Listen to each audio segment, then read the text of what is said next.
हरिओम। सादर जय जिनेन्द्र, जय पंच परमेष्ठी भगवान।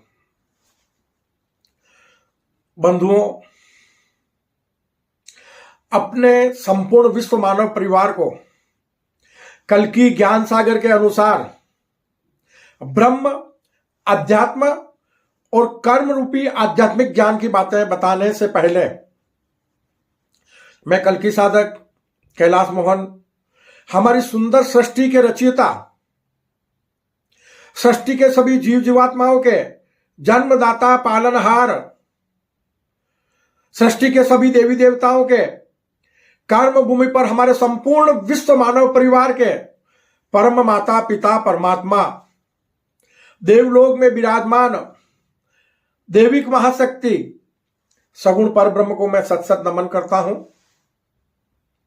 इसी के साथ बंधुओं, हमारे विशाल ब्रह्मांड के रचयिता, संपूर्ण ब्रह्मांड के स्वामी, हमारी सृष्टि के सभी देवी देवताओं के, हमारे संपूर्ण विश्व मानव परिवार के परम गुरुवर, ज्ञान, विज्ञान और आत्मशक्ति के दाता, जिस दिव्य महाशक्ति को किसी ने बनाया नहीं और जिस दिव्य महाशक्ति को कोई मिटा नहीं सकता, जो दिव्य महाशक्ति किसी की संतान नहीं है और जिस दिव्य महाशक्ति की कोई संतान नहीं है, जो दिव्य महाशक्ति अनादि, अजन्मा, निष्कलंक, निराकार, अजर, अमर, अविनाशी है, हमारे संपूर्ण मानव जगत के परम हितैषी, सृष्टि के सभी जीवों के परम हितैषी, सृष्टि के सभी देवी देवताओं के परम हितैषी, मैं निर्गुण परम ब्रह्म को भी सत सत नमन करता हूं।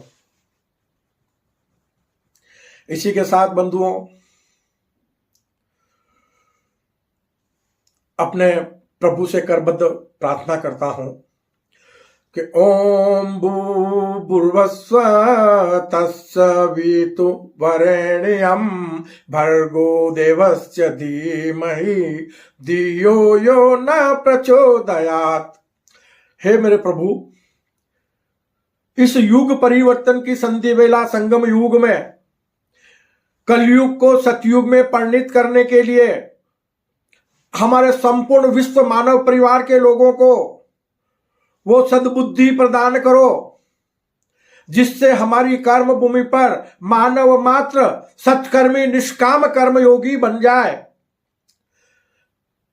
हमारी कर्म भूमि अविनाशी स्वर्ग और सतलोक बन जाए, किसी भी कर्म योगी को मरकर स्वर्ग और मोक्ष ना जाना पड़े।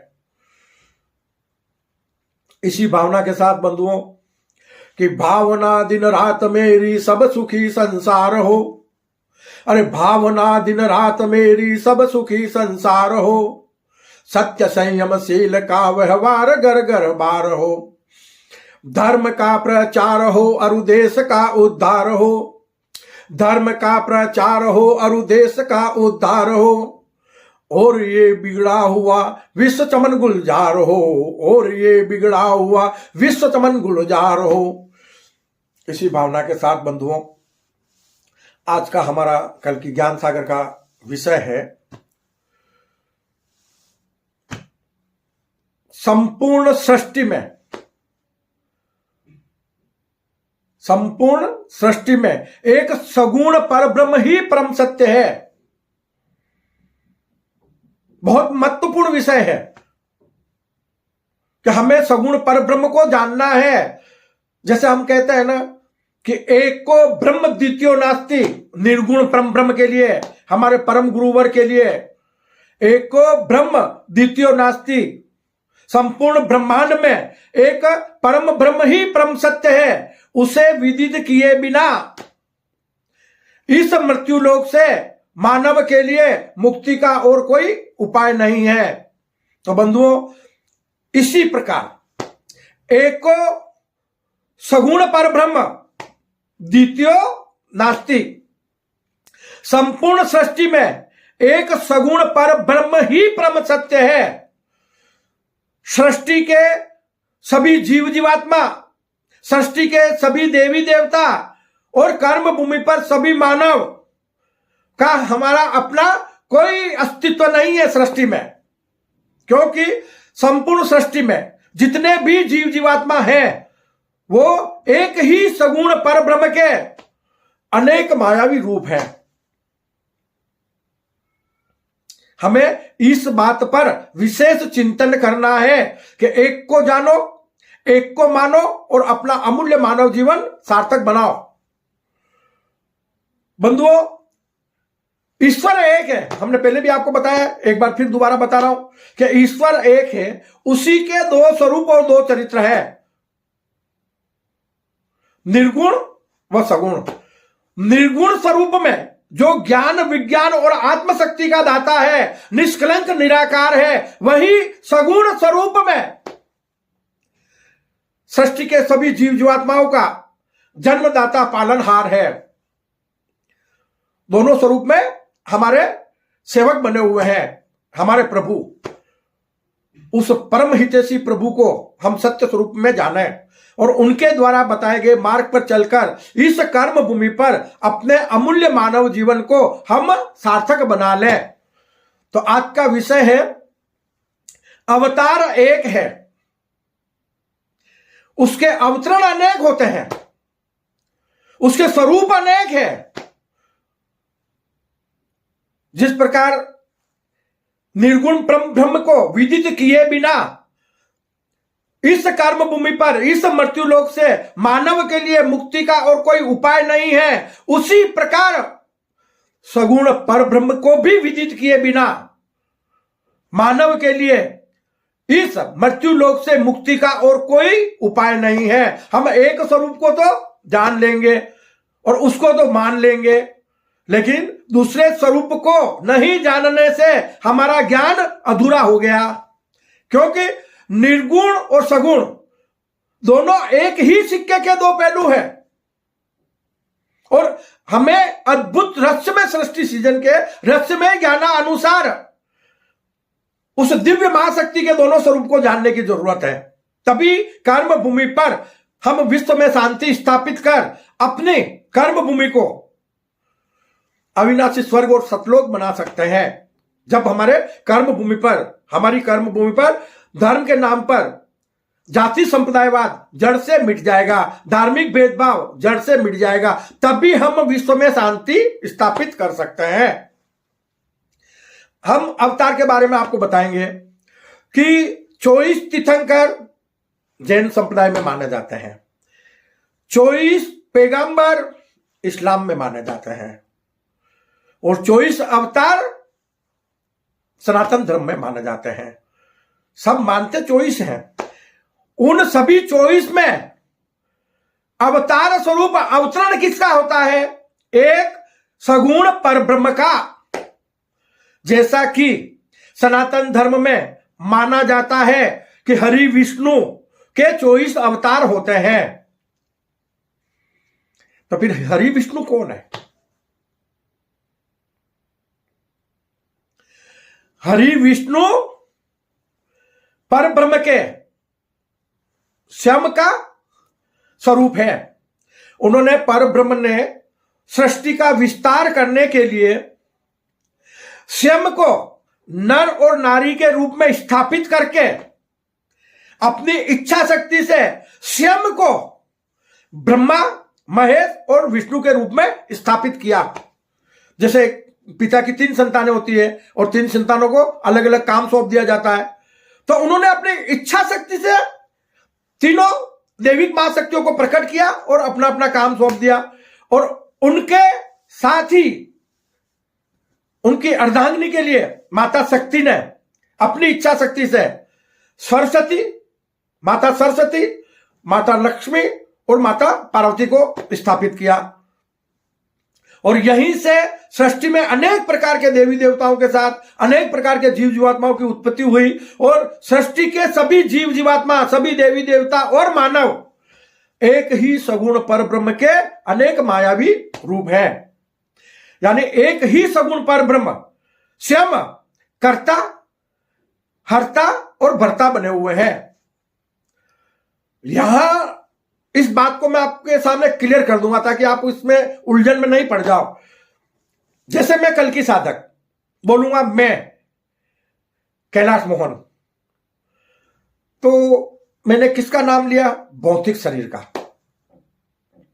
किसका नाम लिया? भौतिक शरीर का। लेकिन भौतिक शरीर तो प्रकृति के पंच तत्वों से बना हुआ है, वो तो मैं नहीं हूं। इस तन को धारण करने वाले सगुण पर ब्रह्म स्वरूप मनुष्य भी जीवात्मा है, वो जीवात्मा भी पर ब्रह्म का है, तो मैं वो भी नहीं हूं।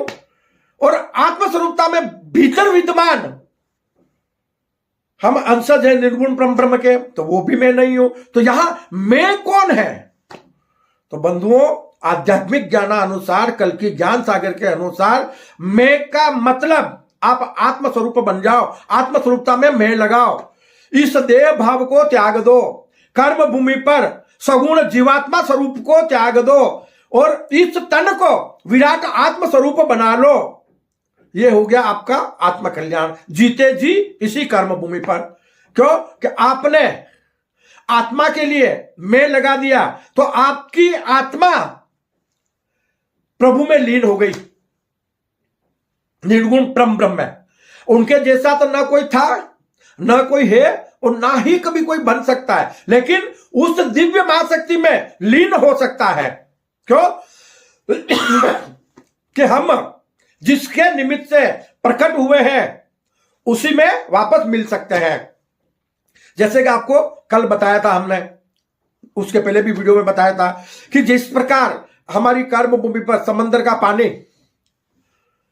भाप बनकर आकाश में जाता है और पुनः धरती पर बरसात के रूप में बरसता है, तो वो पानी सड़कों पर बहता है, नदियों में बहता है, तालाबों में जाता है, कुओं में जाता है, कई तरह की जगहों पर पहुंचता है।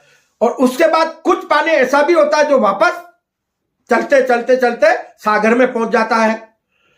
तो जब सागर में पहुंच गया तो उसका अपना नाम खत्म हो गया, ना वो नदी है, ना वो तालाब है, ना कोई और उसका नाम है। वो क्या बन गया? अपने आप में सागर बन गया, क्योंकि वो उसका अस्तित्व खत्म हो गया और वो सागर में लीन हो गया। तो हम उस सागर में लीन होकर भी उस सागर जैसे बनकर इस कर्म भूमि पर जीते जी शाश्वत सुख को प्राप्त करें।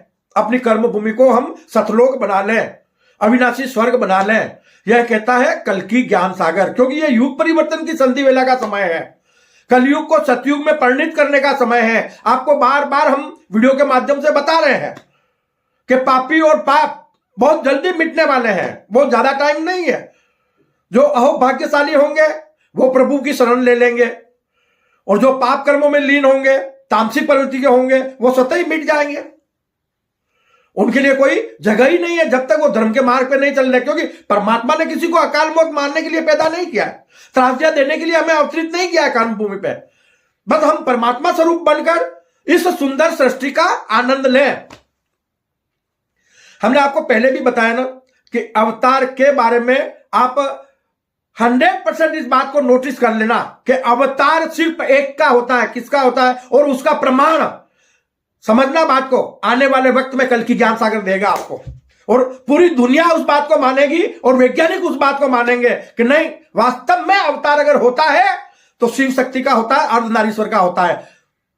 वो स्वयं यहां कर्म भूमि पर निष्काम कर्मयोगी के हृदय में, सत्कर्मी कर्मयोगी के हृदय में अवतरित होकर जग कल्याण के लिए कार्य करते हैं। उन्हें कर्म करने की जरूरत नहीं है, वो आते ही है निष्काम कर्मयोगी बनकर। सगुण परब्रह्म है ही निष्काम कर्मयोगी है, तो हम भी तो निष्काम कर्मयोगी बन सकते हैं ना, सगुण परब्रह्म स्वरूप। अब क्यों है वो कर्म क्यों नहीं करेंगे? क्यों? कि वो हमें सृष्टि में कितनी सुविधाएं दे रहे मानव जीवन के लिए, अन्य जीवात्माओं के लिए। कभी उन्होंने आके बोला कि मैं करता हूं, मेरी पूजा करो? उन्होंने कभी अहंकार किया? नहीं किया। क्यों? कि माता पिता के हृदय में वो संतान के लिए कितना भी कुछ कर जाए, उनके हृदय में कभी अहंकार नहीं आएगा। कभी माता पिता ये नहीं बोलेंगे कि बेटा हमने आपके लिए ये किया है। यही बात आध्यात्मिकता पर भी लागू होती है। तो हमें इस बात को अपने दिमाग से निकाल देना है कि अवतार अनेक होते हैं। अवतार अनेक नहीं होते हैं, अवतार मानव के भीतर होता है। कर्म करने के लिए, यानी निष्काम कर्म करने के लिए, धरती पर धर्म की स्थापना प्रभावना के कार्य करने के लिए मानव तन के भीतर जीवात्मा में उसका प्राकट्य होता है। किसका होता है? सगुण परब्रह्म का। और उसी सगुण परब्रह्म के जीवात्मा के भीतर, जीवात्मा जीव के भीतर अंतरात्मा होती है। उस अंतरात्मा में ज्ञान, विज्ञान और आत्मशक्ति स्वरूप निर्गुण परम ब्रह्म का, परम गुरुवर का अवतरण होता है और वो कर्म भूमि पर अपना कार्य करते हैं। किसके लिए? जग कल्याण के लिए। आज हम आध्यात्मिकता को नहीं समझ पाए तो अपनी कर्म भूमि को नरक तुल्य बना दिया है। पता नहीं कब प्रकृति और परमात्मा विकराल रूप धारण कर ले और मानव जाति का नामो निशान मिट जाए। तो हमें इस बात को बहुत अच्छे से समझना है। कल की ज्ञान सागर बार बार इसी बात पर जोर दे रहा है कि आप इस बात को मान लो कि ईश्वर एक है, उसी के दो स्वरूप और दो चरित्र हैं। जो निर्गुण स्वरूप में हमारे लिए ज्ञान, विज्ञान और आत्मशक्ति के दाता है, वही सगुण स्वरूप में जन्मदाता, पालनहार है। अब निर्गुण से सगुण कैसे बने? हमने पहले भी बताया आपको कि भाई मन में एक इच्छा हो गई। एक अकेला इंसान अपने आप को गले नहीं लगा सकता है, एक अकेला अपने आप को प्यार नहीं कर सकता है। तो वही एक दिव्य शक्ति के मन में इच्छा हुई, एको अहम बहुश्याम, यानी मैं एक से अनेक क्यों नहीं हो जाऊं, या अपने आप को अनेक रूप में क्यों ना प्यार करूं। वो इसी भावना से विशाल ब्रह्मांड की उत्पत्ति होकर, क्योंकि इच्छा शक्ति बहुत पावरफुल होती है। इच्छा शक्ति बस मानव एक बार भी, खुद मानव में भी वो शक्तियां हैं। मानव एक बार सोच ले मुझे ये करना है तो कर जाएगा। जैसा मानव सोचेगा वैसा बन जाएगा। अब वो उसके हाथ में वो ईश्वर बनना चाहे या शैतान बनना चाहे, बस मानव की सोच पर निर्भर है। तो हमें इस बात को अच्छी तरह से ग्रहण कर लेना है कि अद्भुत रहस्यमय सृष्टि सृजन के रहस्यमय ज्ञान अनुसार एक ही ईश्वर के दो स्वरूप और दो चरित्र कैसे हैं। आज इस बात पर हम आपको क्लियरली बता रहे हैं। मतलब यूं कि मन की इच्छा शक्ति ने अरबों वर्ष पहले, जब कहीं कुछ भी नहीं था, ठीक है ना, ये बात हम आपको दोबारा बता रहे हैं कि अरबों वर्ष पहले जब कहीं भी कुछ नहीं था तो दिव्य महाशक्ति के हृदय में, मन में इच्छा हुई कि एको अहम बहुश्याम, में एक से अनेक हो जाऊं। तो मन की इच्छा शक्ति ने निर्गुण निराकार को भी सगुण साकार बना दिया। एक परम सत्य परम ब्रह्म को भी परम सत्य से सत असत बना दिया। सत असत के इस रहस्यमय खेल में खुद ही खुद से हो गए जुदा, सगुण, निर्गुण और सगुण के रूप में। और सत असत से पुनः सत बनने के लिए खुद ने खुद को खुद का खुदा बना दिया, खुद ने खुद को खुद का खुदा बना दिया। निर्गुण परम ब्रह्म से सगुण पर ब्रह्म की उत्पत्ति हुई, सगुण पर ब्रह्म से यह संसार की उत्पत्ति हुई, अनेक प्रकार के जीव जीवात्माओं की उत्पत्ति हुई। उसी के साथ में सृष्टि के सर्वश्रेष्ठ प्राणी मानव का जन्म हुआ और मानव कर्म भूमि पर अपने सगुण स्वरूप को त्याग कर पुनः निर्गुण स्वरूप को धारण कर सकता है, जीते जी। सॉरी, समझना बात को कि स्वयं ही स्वयं से प्रकट भय, दूसरा कोई भी नहीं है। एक ही दिव्य मां शक्ति थी और अभी भी एक ही है और हमेशा के लिए एक ही रहेगी, दो नहीं होगी। क्यों? कि वो सगुण स्वरूप भी उसी का है और है भी सही, तो एक ही सिक्के के दो पहलू हैं। और संपूर्ण ब्रह्मांड में, संपूर्ण सृष्टि में जड़ या चेतन या अनेक प्रकार के जीव जीवात्मा, वो सब के सब एक निर्गुण परम ब्रह्म का ही स्वरूप है। वो निर्गुण परम ब्रह्म निर्गुण से सगुण बने और सगुण स्वरूप से उन्होंने अनेक प्रकार के रूप धारण किए, तो दूसरा कहां है?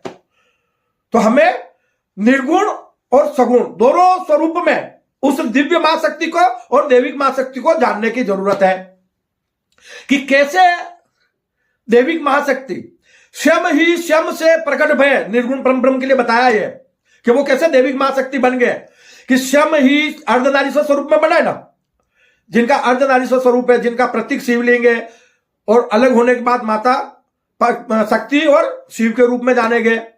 तो स्वयं ही स्वयं से प्रकट भय और स्वयं ही भय स्वयं की संतान, स्वयं ही पालनहार स्वयं के। भाई सगुण स्वरूप में स्वयं को ही तो पाल रहे हो, क्यों कि सब स्वरूप ही तुम्हारा है, दूसरा कोई है ही नहीं। तो स्वयं ही पालनहार स्वयं के और स्वयं ही स्वयं के तारणहार, स्वयं से प्रकट भई मां माया। ये जो सृष्टि है ना वो मायावी सृष्टि है, और सृष्टि की रचना किसने की है? माता शक्ति ने।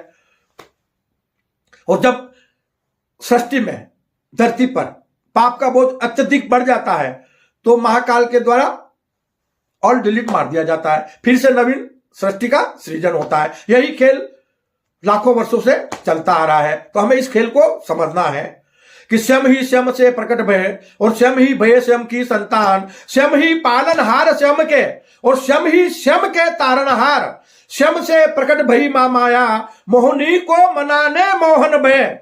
बंधुओं, ये 24वां अवतार माना गया है कर्मभूमि पर ईश्वर का, और ये आखिरी अवतार है, और आखिरी अवतार को कल्कि अवतार के रूप में माना गया है।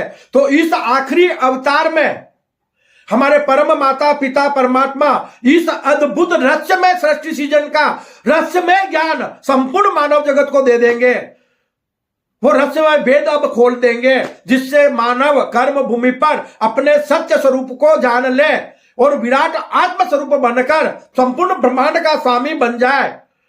इस कर्म भूमि जैसी ब्रह्मांड में अनेक दुनिया बसाकर जीते जी एक दुनिया से दूसरी दुनिया में भ्रमण करने का आनंद ले सके। और ये सारे कार्य होने वाले हैं, बस मिटना किसको है? पापी और पाप को।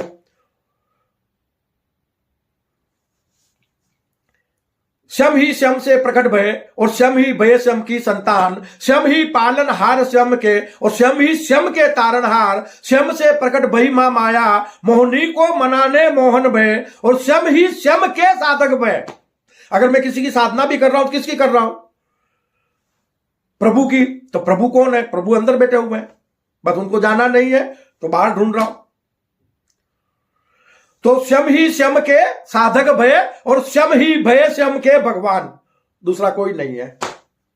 क्यों कि संपूर्ण ब्रह्मांड में जड़ और चेतन के रूप में एक ही दिव्य मां शक्ति है, निर्गुण और सगुण के स्वरूप में एक ही दिव्य मां शक्ति है, दूसरा कोई है ही नहीं। और इस अद्भुत रहस्यमय सृष्टि सृजन के रहस्यमय ज्ञान को ग्रहण कर लो तो कर्म भूमि पर मानव मात्र परमात्मा स्वरूप बन जाएगा। मानव मात्र पाप कर्मों का त्याग कर देगा, मानव मात्र तामसिक प्रवृत्तियों का त्याग कर देगा जब वो अपने सत्य स्वरूप को जान लेगा। और कल की ज्ञान सागर मानव मात्र को वही उसका सत्य स्वरूप बताने जा रहा है कि कैसे बना है कि निर्गुण से सगुण भया। समझना बात में है, तो पहले निर्गुण है और निर्गुण से सगुण भया मतलब दिव्य मां शक्ति से दैविक मां शक्ति का प्राकट्य हुआ कि निर्गुण से सगुण भया और निराकार से भया साकार। निर्गुण स्वरूप में निराकार है, सगुण स्वरूप में साकार हुए। तो निर्गुण से सगुण भया और निराकार से भया साकार, सगुण से संसार भया। उस निर्गुण परम ब्रह्म ने दुनिया नहीं बनाई है, सगुण पर ब्रह्म ने दैविक महाशक्ति से यह सृष्टि का सृजन हुआ है। सगुण से संसार भया और संसार में अज्ञानतावश मचा हाहाकार। हाहाकार मचाने वाला सिर्फ एक ही प्राणी है जो सृष्टि का सर्वश्रेष्ठ प्राणी माना गया, वो है मानव। और मानव की अज्ञानतावश हाहाकार मचा हुआ है, खून खराबा हो रहा है, त्रासदियां देख रहे हैं, धरती हमारी नरक स्वरूप बन गई है, मानव हमारा दानव स्वरूप बन गया है। तो सगुण से संसार भया और संसार में अज्ञानतावश मचा हाहाकार, मोह माया के जाल से अरे मानव को कौन लगावे पार। निर्गुण निराकार तारणहार बने और सगुण साकार बने अवतार। अवतरण किसका हुआ? सबसे पहले दैविक मां शक्ति का। किसके भीतर हुआ? कि जिस मनुष्य रूपी जीवात्मा ने सत्कर्म और निष्काम कर्म करने के मार्ग पर अपने कदम रख दिए और वो जग कल्याण की भावना रखता है, ऐसे मानव के भीतर सगुण पर ब्रह्म का अवतरण हो जाता है। और उसके बाद में जब सगुण पर ब्रह्म का अवतरण मानव के भीतर होता है तो उसी जीवात्मा की अंतरात्मा में ज्ञान और शक्ति स्वरूप, आत्मशक्ति स्वरूप निर्गुण परम ब्रह्म का भी अवतरण हो जाता है। और फिर उस मानव के माध्यम से यानी कर्मयोगी के माध्यम से धरती पर धर्म की स्थापना और प्रभावना के कार्य होते हैं। तो दोनों कर्ता तो भीतर बैठे हुए हैं, तो फिर मानव तन का तो मतलब ही नहीं हुआ। ये तो नश्वर है, ये तो मायावी है, पल पल में अपने रूप बदलता रहता है, पल पल में अपने घर परिवार माँ बाप धन दौलत सब कुछ छूट जाती है उसकी। तो सत्य स्वरूप तो मानव का ये है ही नहीं, ये तो मायावी स्वरूप है, प्रकृति के पंच तत्वों से बना, और इसी के ऊपर तो माया अपना काम कर रही है। हम मनुष्य ये शरीर के बन गए या शरीर के हैं, या अपने शरीर को अपना मानकर, अपना सत्य स्वरूप इस शरीर को मानकर ही तो आप लड़ रहे हैं, अहंकार कर रहे हैं, धरती का मालिक बनने की कोशिश कर रहे हैं। अगर हम जान ले कि जो तू है वो मैं हूं वो तू है, तो सारे विवाद खत्म।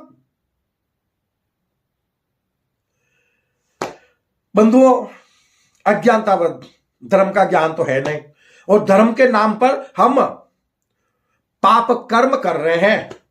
अनेक प्रकार के धर्म संप्रदाय बनाकर एक दूसरे से नफरतें कर रहे हैं। धर्म तो नाम की चीज ही नहीं बची है।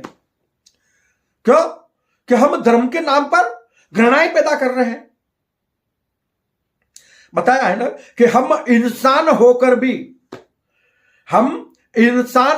भी मंदिर और मस्जिद के लिए लड़ बैठे हैं। अरे हमसे तो परिंदे ही अच्छे हैं, कभी मंदिर पर तो कभी मस्जिद पर जा बैठे। तो इस आध्यात्मिक ज्ञान को समझो, महापुरुषों ने बहुत ज्ञान दिया है पहले, बस हमें समझने की जरूरत है। कर्म भूमि पर बुद्ध से पहले कोई बुद्धिस्ट नहीं था, जीसस से पहले कोई ईसाई नहीं था, मोहम्मद से पहले कर्म भूमि पर कोई मुस्लिम नहीं था, और नानक से पहले कोई सिख नहीं था, महावीर के पहले कोई जैन नहीं था। जब जब कुछ कर्मयोगी ने धरती पर धर्म की प्रभावना की, करने वाले तो वो निर्गुण परम ब्रह्म है, दैविक मां शक्ति है, लेकिन हम मानव तन को लेकर अलग अलग धर्म संप्रदाय बनाते गए, जिसके कारण कर्म भूमि पर आज पाप का बोझ अत्यधिक बढ़ चुका है। बंधुओं, अब भी समझने का और संभलने का अवसर है कि आप सद्मार्ग पर चलकर प्रभु द्वारा जो ज्ञान दिया जा रहा है ना, उसे ग्रहण करके अपने अमूल्य मानव जीवन को सार्थक बना सकते हैं। नहीं तो याद रखना, इस कर्म भूमि पर कि सृष्टि के इस संसार में कभी खुशी कभी गम, ये दोनों चीजें मिलती है आपके कर्मों के अनुसार। अच्छे कर्म करोगे तो खुशियां मिलेगी, पाप कर्म करोगे तो तकलीफें मिलेगी। कि सृष्टि के इस संसार में कभी खुशी कभी गम, ना ही कोई हमारा है ना ही किसी के हम।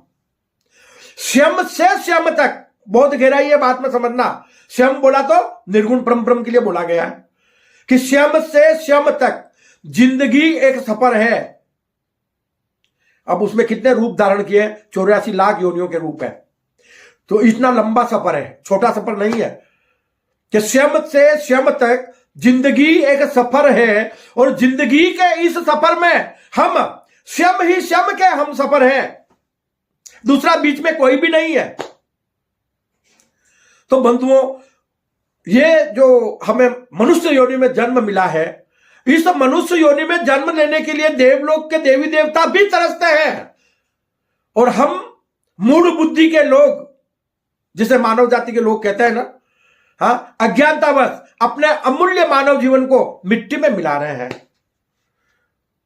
पाप कर्मों के कारण, तामसिक प्रवृत्तियों के कारण हम इस कर्म भूमि पर बार बार हमारा तन परिवर्तन होता रहता है, और हम दुख सुख भोगते रहते हैं। तो अगर इससे आपको मुक्ति चाहिए, और जीते जी मुक्ति चाहिए, जीते जी आपको स्वर्ग सुख चाहिए, भरपूर सुख शांति वैभव समृद्धि चाहिए, मोक्ष रूपी शाश्वत सुख अगर इस कर्म भूमि पर आपको चाहिए, तो बंधुओं बहुत बड़ा काम नहीं है। हम बार बार आपको बता रहे हैं कि सिर्फ और सिर्फ अपने सभी पाप कर्मों को और तामसिक प्रवृत्तियों को त्याग दो, सत्कर्मी निष्काम कर्म योगी बन जाओ। आपका अमूल्य मानव जीवन इसी कर्म भूमि पर सार्थक हो जाएगा। किसी को मरकर स्वर्ग और मोक्ष जाने की जरूरत नहीं है। तो बंधुओं, आज के विषय के अनुसार हमने जिस बात पर जोर लगाया वो है, अवतार सिर्फ एक है, ईश्वर सिर्फ एक है। ईश्वर और अवतार एक ही सिक्के के दो पहलू हैं। जो निर्गुण स्वरूप में परम सत्य है, वही सगुण सत असत स्वरूप में सृष्टि के सभी जीव जगतों का रूप धारण किए हुए है, दूसरा कोई भी नहीं है। इसलिए कर्म भूमि पर मानव मात्र को सृष्टि के सभी जीवों के प्रति सद्भावना रखना चाहिए, प्रेम रखना चाहिए। हम अकारण किसी जीव की हिंसा ना करें। हम मानव है, भगवान ने हमें बुद्धि प्रदान की है, शक्ति प्रदान की है, तो हम यथाशक्ति सृष्टि के अन्य जीवों को जीने में सहयोग करें। मानव जगत के हमारे लोगों को, असहाय लोगों को जीने में हम सहयोग करें। ये हो गया धर्म। भाई धर्म की सत्य परिभाषा सत्कर्म और सेवा से बड़ा कोई मानव धर्म है ही नहीं, और मानव धर्म की सत्य परिभाषा ही सत्कर्म और सेवा है। तो बंधुओं, कल की ज्ञान सागर के अनुसार आप आध्यात्मिक ज्ञान को ग्रहण करो, मानव से महामानव बन जाओ, और महामानव से परमात्मा स्वरूप बन जाओ, और परमात्मा स्वरूप बनकर इस कर्म भूमि पर जीते जी मोक्ष रूपी शाश्वत सुख को प्राप्त कर लो। इसी भावना के साथ बंधुओं, मैं अपने संपूर्ण विश्व मानव परिवार के लोगों का कल्याण चाहते हुए आपसे करबद्ध निवेदन करूंगा कि इस ईश्वरीय चैनल को, कल की ज्ञान सागर को ज्यादा से ज्यादा लाइक करें, शेयर करें और इसको सब्सक्राइब करावें, ताकि हम कल की ज्ञान सागर के माध्यम से ईश्वरीय ज्ञान को अपने संपूर्ण मानव जगत के लोगों तक पहुंचा सकें। और इसी के साथ आप कल की ज्ञान सागर के बारे में अधिक ज्ञान प्राप्त करने के लिए हमारी वेबसाइट www.kalkigyansagar.com पर जाएं, तो आपको वहां थोड़ा विस्तार से समझने को मिलेगा। तो इसी भावना के साथ सबका कल्याण चाहते हुए मैं अपने वाणी को विश्राम देता हूं। जय अहिंसा, ओम विश्व शांति, सत्यमेव जयते, सत्यमेव जयते, सत्यमेव जयते।